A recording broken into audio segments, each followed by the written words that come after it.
Vamos lá, pessoal. Essa é a quarta aula da parte teórica do curso de elementos finitos. E hoje a gente vai ver a parte de formulação de elementos finitos para vírgulas. Então, além da referência principal, eu usei também o livro do Red para a parte das funções de forma, que acho que está um pouco melhor explicado lá.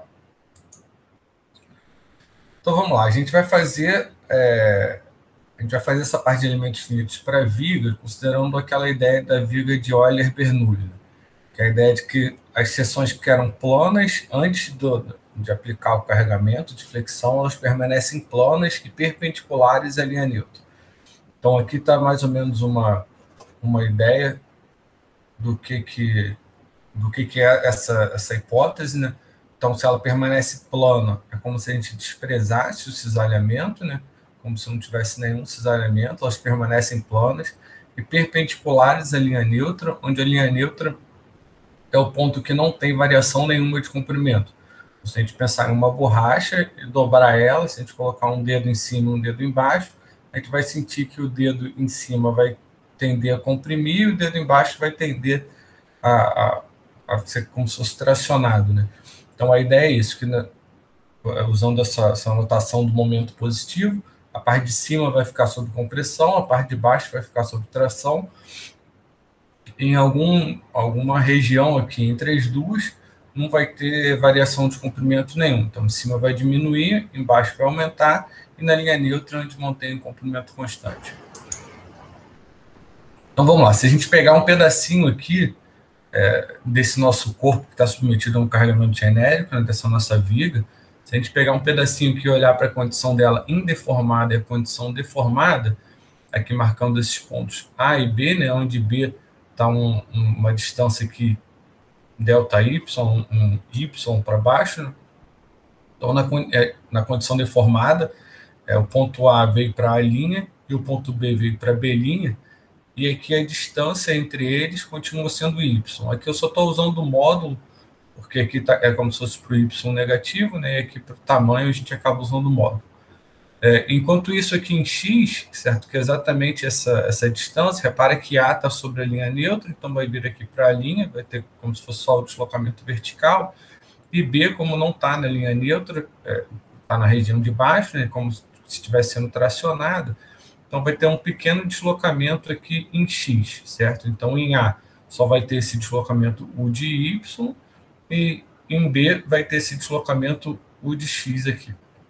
Então, nós podemos montar esse triângulo aqui, onde, se esse aqui for o ângulo θ, né, que seria a derivada desse deslocamento vertical em relação a x, certo? Essa inclinação. Se a gente olhar aqui para a semelhança desse triângulo, esse ângulo θ é esse ângulo interno aqui, né, que está aqui em A'. Então, a gente pode montar a seguinte relação. Fazer que U de x vai ser menos y vezes seno θ. Então, aqui eu podia usar o módulo, estou colocando menos só para corrigir direto o que ele já está aqui embaixo. E aí, fazendo para aquela hipótese de pequenos deslocamentos, ou pequenas variações de deslocamentos, a gente pode considerar como se esse ângulo θ fosse pequeno o suficiente para a gente usar a aproximação de que seno de θ é aproximadamente igual a θ. E agora a gente pode olhar aqui esse outro triângulo aqui que está marcado em amarelo. Então, isso aqui a gente pegou para uma posição x. Esse triângulo seria se a gente comparasse uma posição x mais ΔX, certo? Então, aqui, que seria essa distância ΔX, vai ser agora esse tamanho aqui, certo?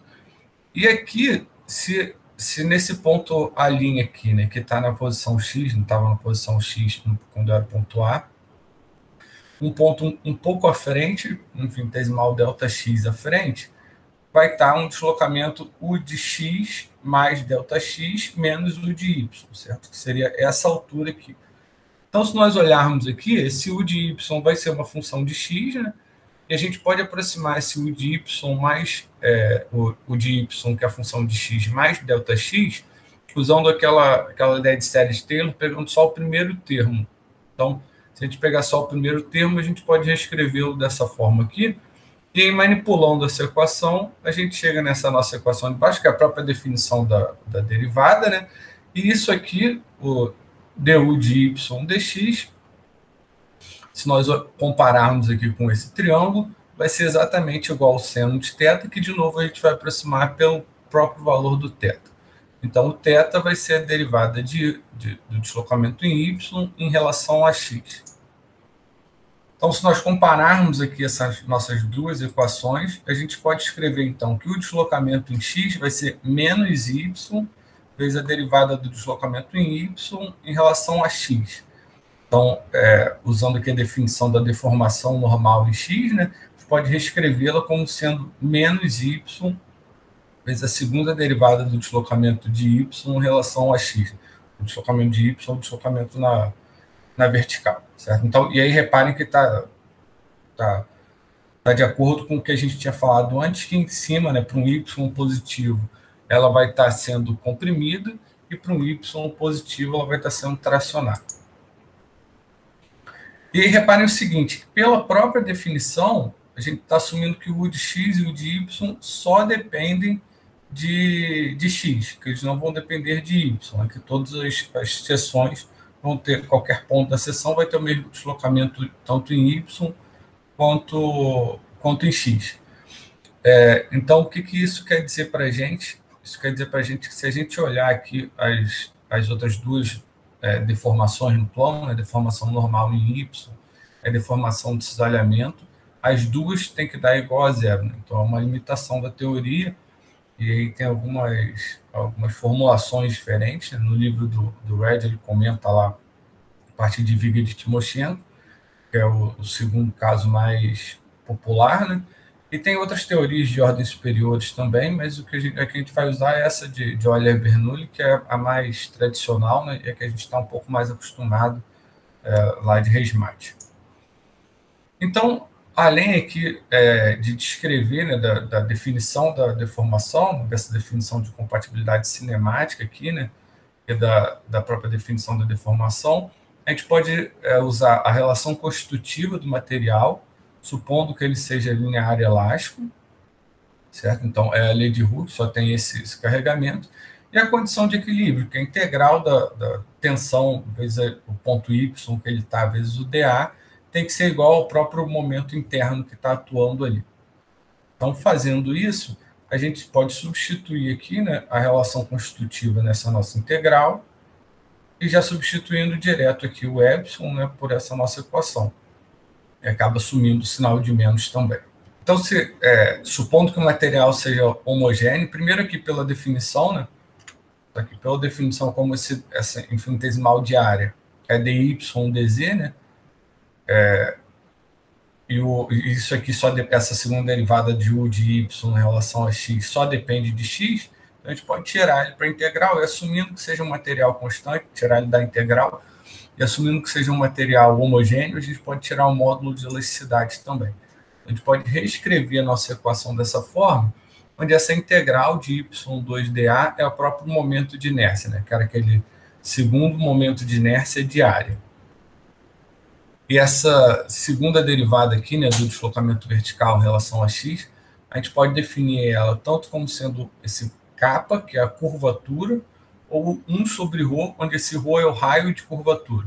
Então, é como quando a gente aplica uma flexão, ela tende a ter um formato circular, e esse ρ seria o raio desse círculo.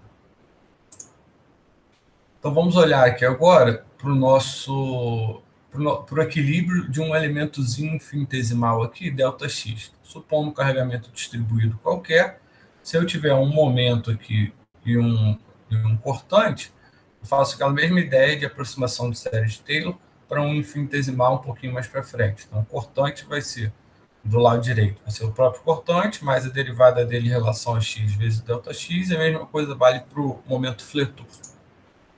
Então, fazendo aqui o somatório de forças de momento, né? Então, fazendo o somatório de forças de I em Y, a gente chega nessa nossa equação aqui, onde repara que esse menos V corta com esse mais V, a gente pode colocar o ΔX em evidência, né? E como o ΔX é diferente de zero, necessariamente a gente chega nessa nossa equação. A segunda, fazendo o somatório do momento, e aí o somatório do momento em relação a qualquer ponto tem que dar igual a zero, então a gente vai fazendo em relação a um ponto O', onde esse O' pode ser um ponto aqui, localizado aqui no no lado esquerdo desse elemento diferencial. Então, a única coisa que não vai gerar momento vai ser essa força cortante que está atuando aqui. Então, o somatório de momento vai ter o momento fletor aqui que está atuando no lado esquerdo, né? O momento por causa dessa força distribuída, o momento aqui por causa desse cortante, por causa desse fletor do lado direito. E aí, essa equação a gente faz um procedimento parecido, né? Esse M corta com esse menos M aqui.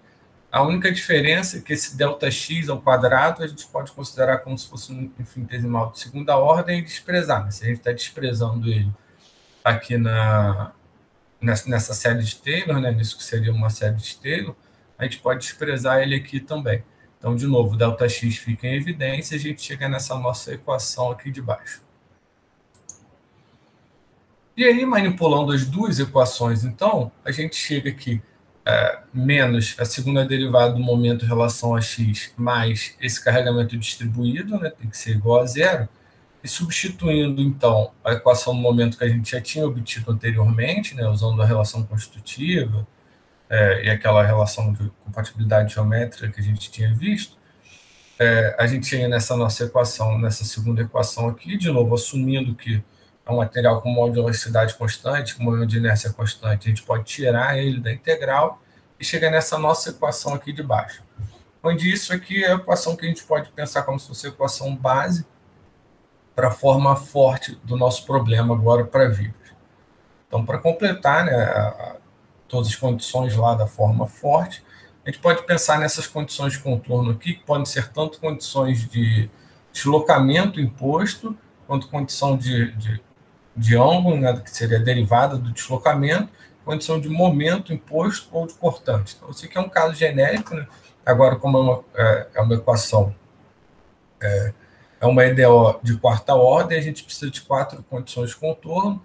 Então, isso aqui, por caso genérico, a gente pode ter essas 4, pode ter 2 de deslocamento, ter uma menos nas outras, mas, enfim, são as 4 possíveis formas de nós definirmos as nossas condições de contorno. Então, usando isso como base, agora a gente quer escrever a forma fraca do nosso problema, que é o que a gente vai usar para fazer a nossa formulação de elementos finitos. Então, a gente vai usar essa equação como base, como a gente tinha visto antes. A gente pode reescrevê-la aqui, né, multiplicando por esse W, que era um peso, e fazendo a integral em todo o domínio dessa vida. Então, a gente chega nessa nossa segunda equação, e aí, para resolver isso, vamos olhar primeiro esse lado esquerdo aqui dessa equação. Então, para resolver esse lado esquerdo, a gente pode fazer essa integral por parte, né? Onde aqui agora a gente está aumentando a ordem aqui dessa derivada segunda do momento, e vai fazer a derivada do W. Então, aqui é a primeira, a integral da derivada disso tudo, né? Aqui eu esqueci, a derivada em relação a x, né? Tá só d aqui, mas é d sobre dx. E aqui a outra é o que eu falei, vai ser a derivada do w vezes, aqui a gente diminuiu a ordem dessa derivada do momento. Então, isso aqui é a própria definição do cortante, né?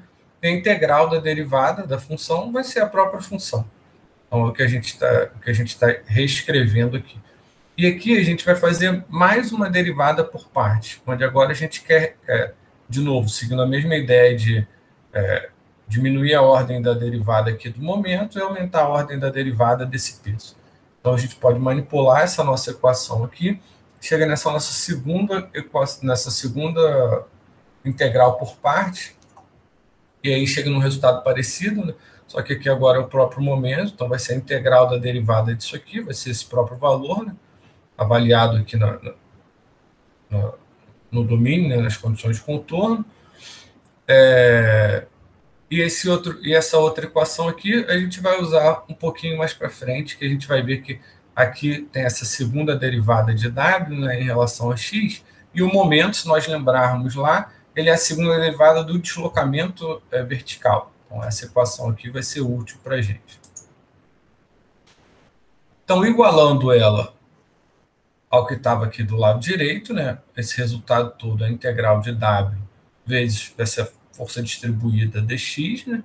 Então, a gente pode fazer o seguinte, isolar o que está aqui isolar essa parcela aqui, né? E passar tudo para o outro lado. Então, a gente pode, por último, substituir essa nossa definição do momento, que está aqui, né? O modo de elasticidade, vezes o momento de inércia, vezes a segunda derivada do deslocamento vertical. Então, aqui eu só repeti os outros termos. Então, essa aqui é a equação que a gente vai usar como base para a nossa formulação de elementos finitos, que é o que a gente considera a forma fraca desse problema de elementos finitos para a viga. E agora o que a gente vai fazer é tentar usar aquelas funções de aproximação da mesma forma que a gente tinha feito antes. Então, aqui agora, como reparem que para o caso de barra, né, comparando, para barra era o modo de elasticidade vezes a área, ao invés de ser o momento de inércia, e era a segunda derivada do deslocamento horizontal, ao invés de ser a quarta derivada.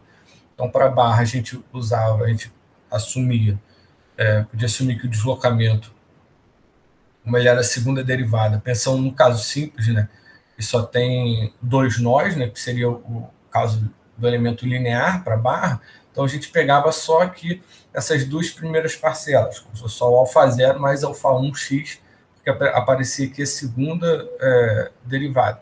E aí, como era só a segunda derivada, então a gente pegava só até o termo linear. Agora, para a viga, como tem até a quarta derivada, a gente vai até o termo cúbico, seguindo aquela condição de ser um polinômio completo. E, além disso, então, a gente pode definir esse θ, que é a derivada do deslocamento, é só fazer a derivada dessa função que a gente está usando para aproximação.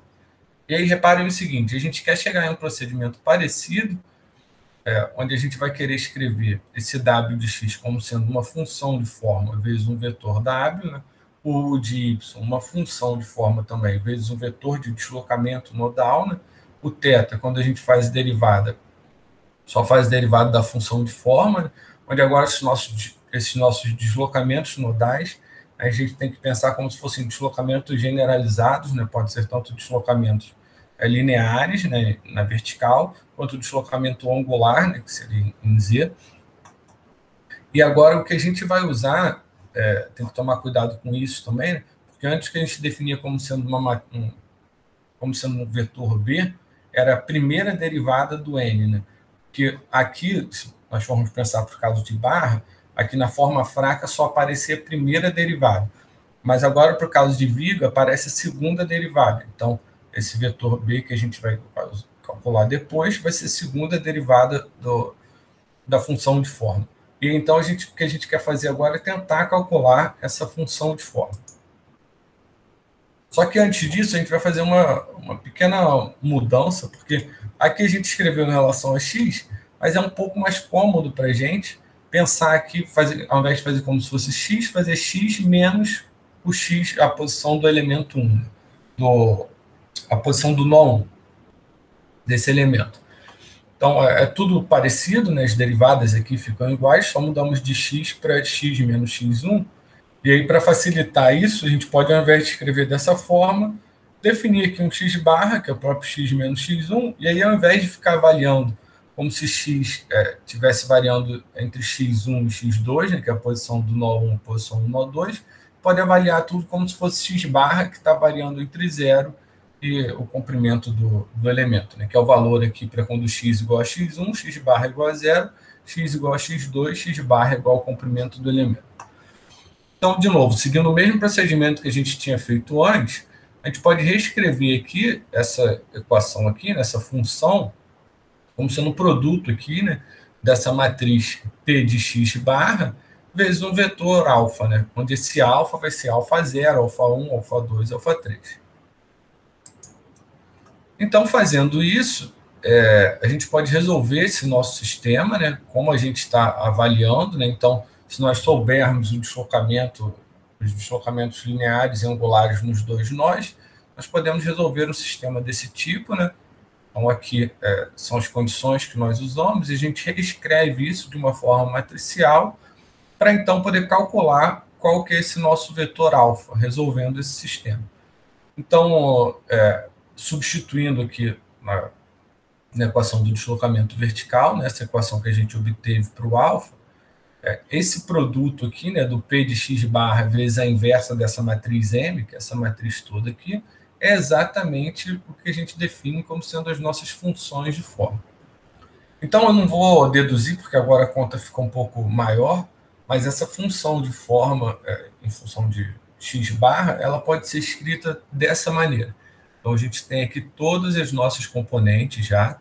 É só resolver o sistema anterior que a gente chega nessa equação, só que como agora a matriz é 4 por 4, fica um pouco mais complicado para inverter e para deduzir assim, então a gente já vai pegar o resultado dela direto.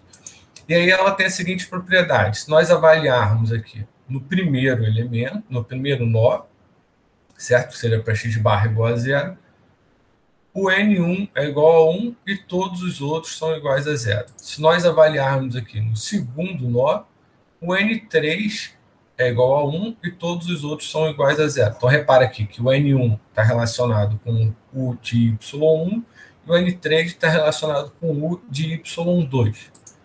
Se nós fizermos, então, a derivada aqui em relação a x barra, né, ela fica escrita dessa forma, só para a gente poder comparar aqui com θ, para a gente poder comparar aqui o N2 e o N4.